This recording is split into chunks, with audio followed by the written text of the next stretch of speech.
MC Michael Buffer has just intoned his familiar pre-fight call for a rumble. Here are the final instructions.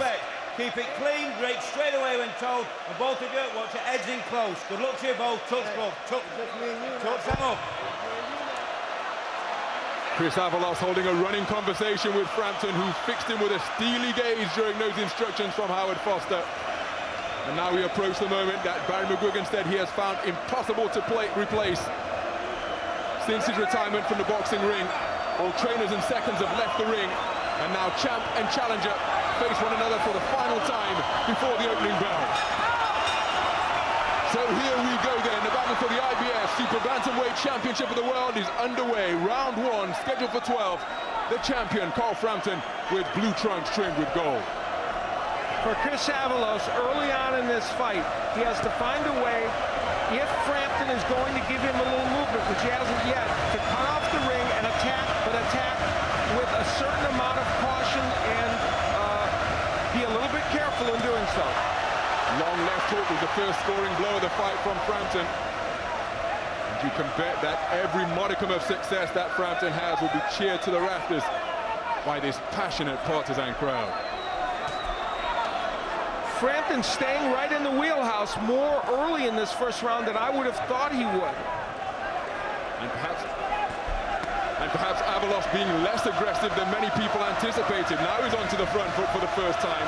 Frampton with his back skimming the ropes.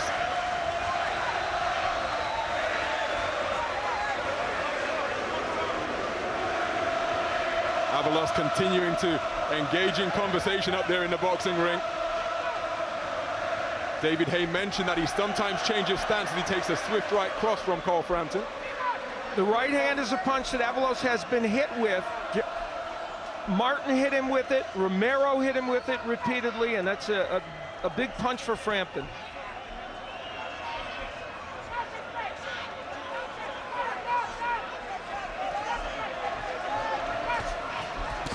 Good right cross from Frampton over the low-held left hand of Avalos. Avalos, the taller of the two boxers, 5'7", going against the 5'5" figure of the more compact champion.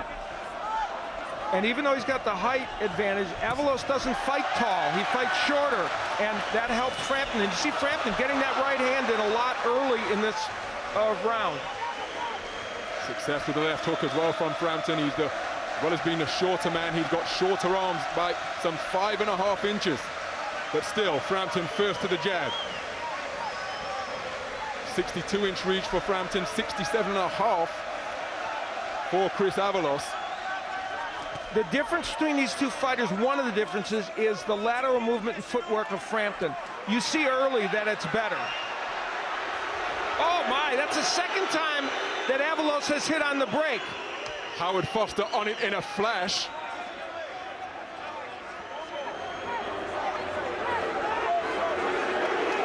And that is a stern, firm admonishment from referee Howard Foster. Chris Avalos is going to have to watch how he conducts himself for the remainder of this round for sure, and the rest of the contest. Well, I think Foster was correct because Avalos twice hit on the break. Avalos going downstairs to the body and trying an uppercut. Brings a furious response from Frampton at the 10-second clapper. Well, it sounded, but I doubt whether anybody could hear it. Good right hand from Frampton to end the round.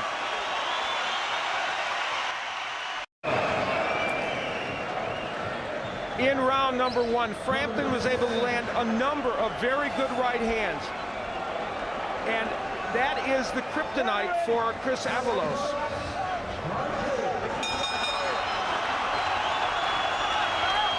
Into the second round. It was a bright start for the champion. Chris Avalos far more circumspect than many suspected he would be, trying to get onto the front foot to begin this second session.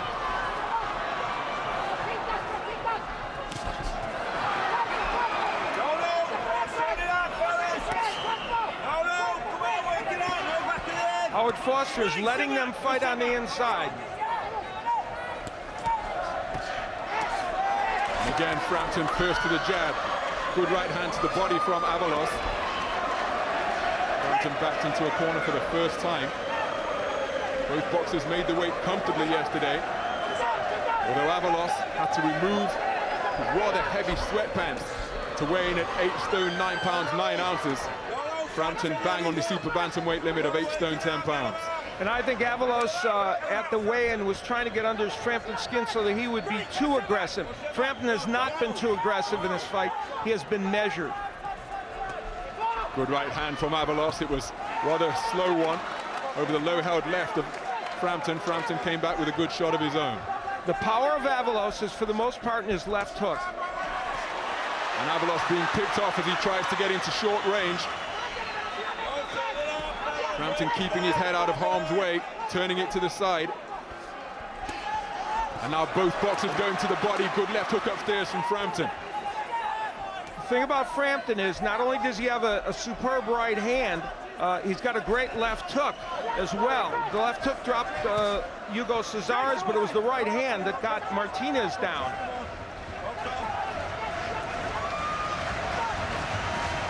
Good left hook of the lead variety from Frampton, circling that left hand down by his belt line now, trying a right cross which just missed the target.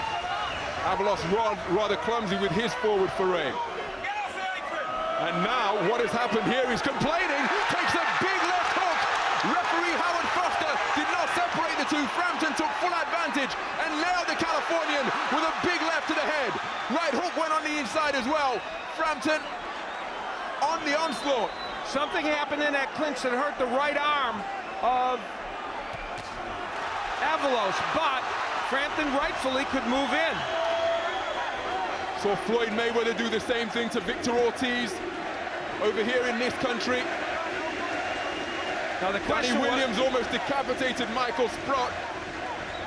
When he looked to have a conversation with the referee, protect yourself at all times. And you could see Avalos very awkwardly delivering the right hand. We'll have to see in between rounds if there is an injury to his right hand or his right elbow. Right hand over the top again with a successful shot from Frampton.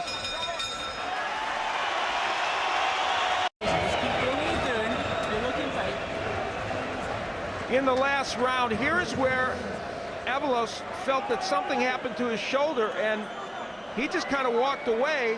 And here comes Frampton, who can do that because Howard Foster did not call a timeout. Lack of concentration from Chris Avalos. He's an experienced boxer. This is his 28th contest tonight. He's been boxing since the age of 10, 11 years of age. Trained by his father, Felipe. Had a brief spell with a former light heavyweight champion of the world, Eddie Mustafa Muhammad, but reverted to his father after the two really didn't gel. So there can be no excuse for him turning his back like that in the heat of battle. We'll see if there's any lingering effects of what looked like an injury. Frampton going downstairs with the left hook very effectively. Avalos trying to respond in kind. But again, it's Frampton's shots that appear to be more forceful. The two boxers stand toe-to-toe in center ring, and referee Howard Foster lets them work away. And if Frampton can continue to do well in this posture, it's going to be very difficult for Avalos, because that's where Avalos thinks he can make some hay. And both men are throwing lots of shots, but Frampton a little more effective. Frampton built for this type of inside work. Very compact, very muscular. Beautiful shots to the head. Pulled the trigger rapidly on nose, counter left hook as he was on the retreat. Avalos trying to get inside behind a jab, but he's rather toying with it. It's not sharp, it's not snappy, it's not potent. It's almost like a man feeling his way in the dark. It's so tentative.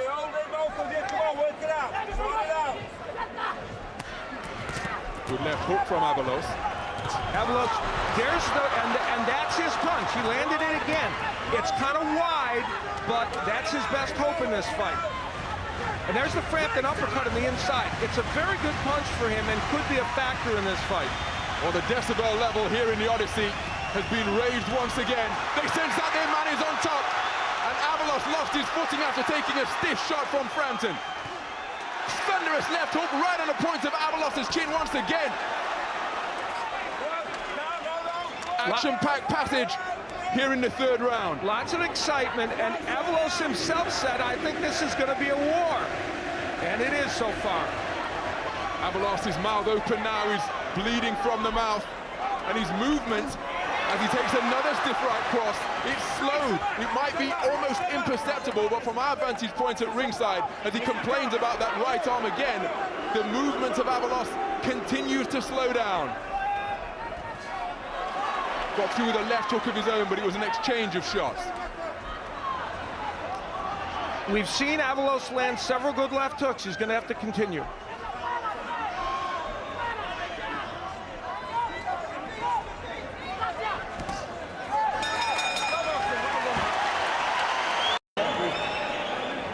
Chris Avalos was able to land a couple of good left hooks in that round, but you see that had almost no impact on Frampton. Then Frampton with this straight jab that pushed Avalos back. That was actually a power punch, even though it was a jab on him.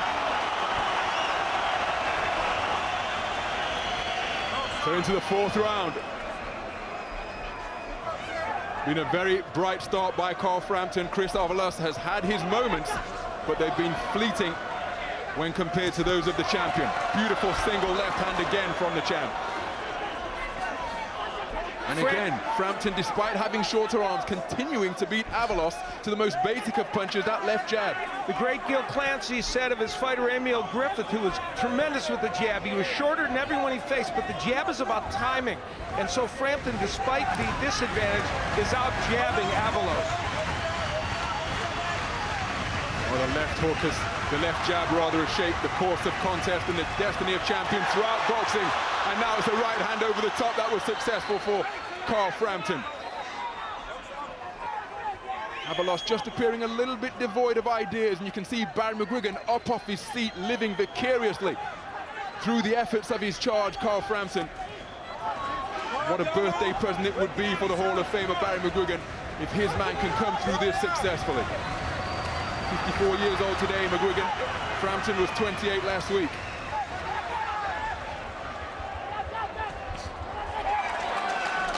The jab by Frampton, we see some blood. That was a beautiful uppercut by Avalos. Some blood under the eye of Chris Avalos, it appears. Already bleeding from the mouth. We'll keep a close eye on any injuries.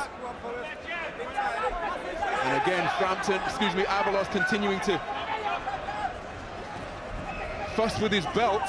Avalos' body language has not been great in these early rounds. We saw the moment when he literally allowed Frampton to hit him because he was worried about his arm. We've seen him fuss with his belt. We've seen him just be a little lethargic in these early rounds. And there may be a nick beneath the right eye of Carl Frampton, who just landed beautifully with a right-left combination. Right cross was the lead shot on that occasion. It's becoming an increasingly physical encounter now. Look at the way the bodies and the heads are banging together on the inside. Frampton steals a furtive glance to his corner during the clinch.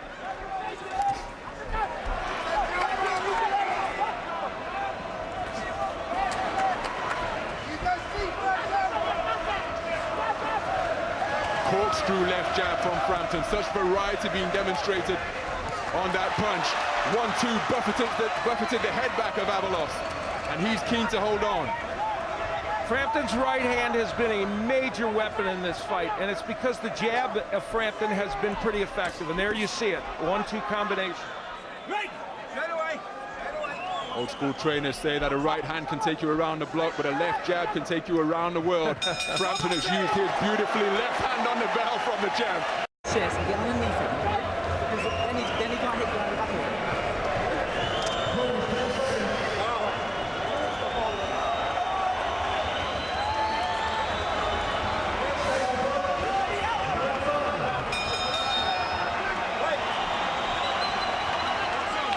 The fifth round we go. The venerable Jimmy Tibbs was applying the Enswell iron to the right eye of Carl Frampton during that interval after round 4. Just a little bit of a swelling. It's not leaking blood, but there's just a little bit of a swelling beneath the right orb of the champion. Chris Avalos has not been down, but he has been hurt. One of the fights I did announce with him against Giovanni Caro, he was almost out on his feet. Big right by Frampton. That was a thunderous right cross, and he's backed Avalos into the ropes. The challenger on rubbery legs and going through a significant crisis here in the 5th round. Another right cross flushes home. Avalos There's significant pressure.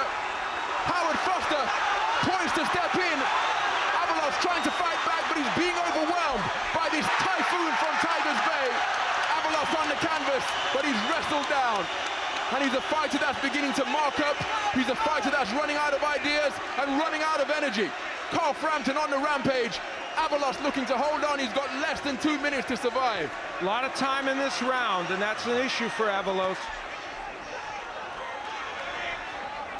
Frampton looking to pick his punches. He hurt Avalos significantly. Avalos now just throwing arm punches. The fighter's being punched out of him. He looks ready to go. Shows Machismo as he waves Frampton in. Frampton obliges him and stops the challenger in round number 5. Carl Frampton is cheered aloft by his trainer, Shane McGuigan. And now the crowd here in Belfast up on their feet. Carl Frampton has made a successful first title defense of his IBF Super Bantamweight crown with a 5th round stoppage over the confident Californian Chris Avalos. Barry McGuigan, what a birthday present for the Hall of Famer, rolling back the years as he delivers a right cross in shadowboxing style.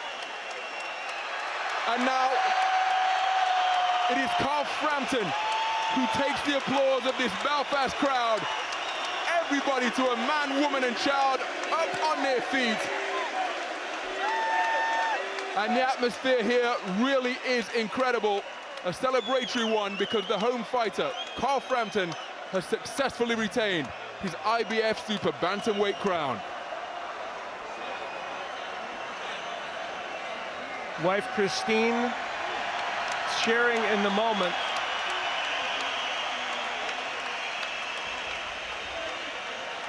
And as Chris Avalos is tended to, the fact of the matter is Carl Frampton gave a better performance than I think even some people thought possible, and justified all the faith of Barry McGuigan and his son, who of course trains Carl Frampton. And Frampton showed us all tonight why he is considered an elite fighter, not just in his division, but in boxing in general. The right hand was a huge weapon for him in this fight.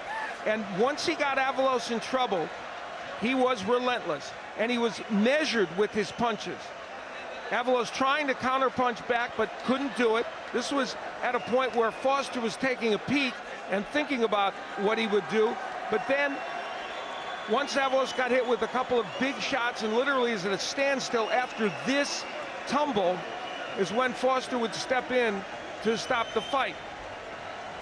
The right hands of Frampton were just raining on him. And that's when a wobbly Avalos had the fight stopped by Howard Foster. Well, we talked about the fact that there's power in both the left hand and right hand of Frampton. Tonight, as was the case when he fought Martinez to win his title, it was the right hand that did most of the damage and created a celebratory moment for this huge crowd here in Belfast. Well, the hitman, Chris Avalos, elected to engage in a shootout with the champion, Carl Frampton. And when the smoke cleared, it was the Jackal who was left standing. He moves on to 20 fights undefeated, 14 wins inside the distance, and he successfully retains his IBF Super Bantamweight title with a performance that'll send a message to the rest of the 8 stone 10 division. Plenty of big fights on the horizon for Carl Frampton. He's talked about unification showdowns. The WBA regular champion Scott Quigg is here in attendance ringside. What a tantalizing matchup that would be. Choose your venue, Manchester, right here in Belfast, the neutral ground in London. You can guarantee that the atmosphere would be incredible, and that would be quite a fight. And right now, Carl Frampton drinking in this moment, and what this crowd right now is showing him in terms of love and affection. Well, he dealt with the occasion. He dealt with the pressure, and there is significant pressure when you're performing at home. He dealt with all of that and the credentials of the man in front of him and produced a cool-headed, measured punching display to stop his opponent in the 5th round and successfully defend his IBF Super Bantamweight crown for the first time.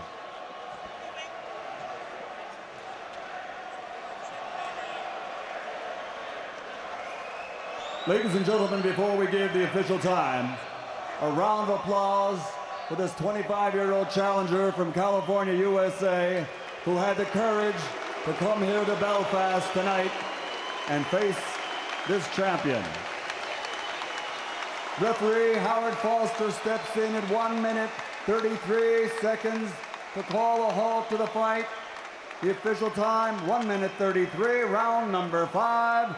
The winner by TKO, now 20-0, the undefeated IBF Super Bantamweight Champion of the World, the Fighting Pride of Belfast, Northern Ireland, Carl the Jackal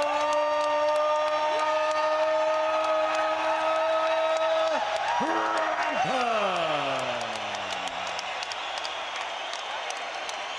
That World Championship belt remains strapped proudly and firmly around the waist of Carl Frampton. He is still the IBF Super Bantamweight Champion of the world, and we'll hear from the champion after this short break. Carl Frampton, still the IBF Super Bantamweight Champion of the world. Yeah, it feels nice. Unbelievable atmosphere as always in here. Better and better every time. But I felt great in there tonight. Felt absolutely amazing. And to be honest, it was pretty easy. Easy? Very easy.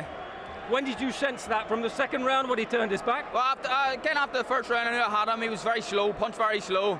And then when he turned his back, he wanted out, and I knew that. Tell us about the finish. I can't remember. I think I hurt him with a right hand, wobbled him, kind of hit him a few shots, fell to the ground. I don't think it was a legitimate knockdown. He just a bit off balance. Didn't want to get up. He's a tough guy. He stayed up. You know, he's still on his feet. Have to give him credit. Tough guy. But I'll have to watch it back. But there was no escape for him. The wave of support here, the noise level. Just give us an indication of that when you're in the ring. It's unbelievable. Look, this place, the Odyssey, it's like my home, and I think that's four or five fights in here. I knock people out when I come here. That's it, simple as. Well, Barry, you talked about the atmosphere. You talked about this place. Yeah. How big a part has that played tonight, or was simply Carl Frampton just in a different class? I've said this before. This is the best super bantamweight in the world. There are the aficionados out there who think Rigondeaux is. He's the best super bantamweight in the world. That includes Leo Santa Cruz, Scott Quigg, and Guillermo Rigondeaux. This guy is the best fighter in the world, and guess what? We aim to prove that. What does he prove tonight, though? He just, you know, with the way he's finished it in particular. He's done it in third gear with this guy. He never even, you haven't even seen, Shane will tell you, this guy does 15 rounds in the gym with 3 different sparring partners, 3 weight divisions above him. He's a sensational fighter, and over the next couple of years, Gabriel, we are going to prove that, and we really hope we got ITV along with us. Shane, do you think tonight as well, that sparring, you did an awful lot of sparring, intense sparring, came to fruition tonight? Yeah, we brought in some Mexicans, and those guys weren't anywhere near as good as them Mexicans in sparring. And it was, it was worth his weight in gold to get them over. And we put all the effort in the gym, and it made the fighting easy tonight. Well, Scott Quigg, Carl, is here tonight. He's definitely here tonight. What about fighting this man next? Yeah, I would love it. I think Scott wants it. It's a summer showdown between the both of us. It's a huge fight. It's a massive fight. But Scott needs to remember who's the real world champion. What did you make of the world champion tonight? Yeah, I thought it was a good performance. Just good? No, it was a good performance. Avalos I knew his game, and he was going to walk onto Carl's shots, and that's exactly what he did. And like I say, put in a good performance. But let's not, the real world champion, take the belts. This fight is big, not because of him, not just because of me. It's the full package. Take the British public want the fight. I believe it's a massive fight. It should happen. It should happen. We shouldn't let. I suppose the big question is, where does it happen, Barry? Yeah. Because this is a massive advantage to you here. Wherever's big enough. So you would leave this advantage. Stadium fight. I would leave Belfast if I had to. Maybe somewhere neutral. It doesn't matter to me. And I'm sure Scott would come here too. Ask him. I'm sure he'd be willing to come here. We could fight at Ravenhill. We could fight in London. We can fight in Manchester. That's not a problem. He just has to remember who's the real champion and who draws the crowd. That's the imperative thing. Okay, your preferred venue? He draws the crowd in Ireland. We draw the crowd in Britain, wherever. Yeah. Don't matter where the fight is. Wherever it holds most. Wherever it holds most, get the fight on. Barry, we have heard this before where the fighters Yeah. won and of course the Yeah. promoters can't Yeah. manage to get it on. So Well, we are absolutely willing to compromise. There's absolutely no doubt about that. But you know, as long as Eddie Hearn, who represents Scott, or I think that's the case, realizes that we've got the valid title. We pack out arenas. This kid is a sensational fighter. He earns tons of money, and so he should, because he's the draw. He's a massive draw. So as long as Scott understands that, we are happy to do business. We're happy to compromise on certain issues. But we would definitely love to fight Scott Quigg next. and we saw a massive fight last year for Roch Groves. What would this contest represent? Well, I'm not going to get ahead of myself. It's a massive fight. I don't think it would do 80,000, but it's a huge fight. I think Scott would agree with me here, but listen, it's a huge fight. It's the biggest fight in the UK at the minute. I don't think there's Amir Khan, Kell Brook possibly, but I think this one's been brewing a lot longer. It's a huge domestic showdown. And the final word to you, Carl. Just sum up what tonight has represented here, what you hope you've shown, and what part your fans have also played. I knew it needed to be important. It was always important for me to put on an explosive performance. That's what I've done. I love this place. I love Belfast. I love the support I get. I want to keep as many fights as here as possible. But if we have to travel for the Scott Quigg fight, I'm happy.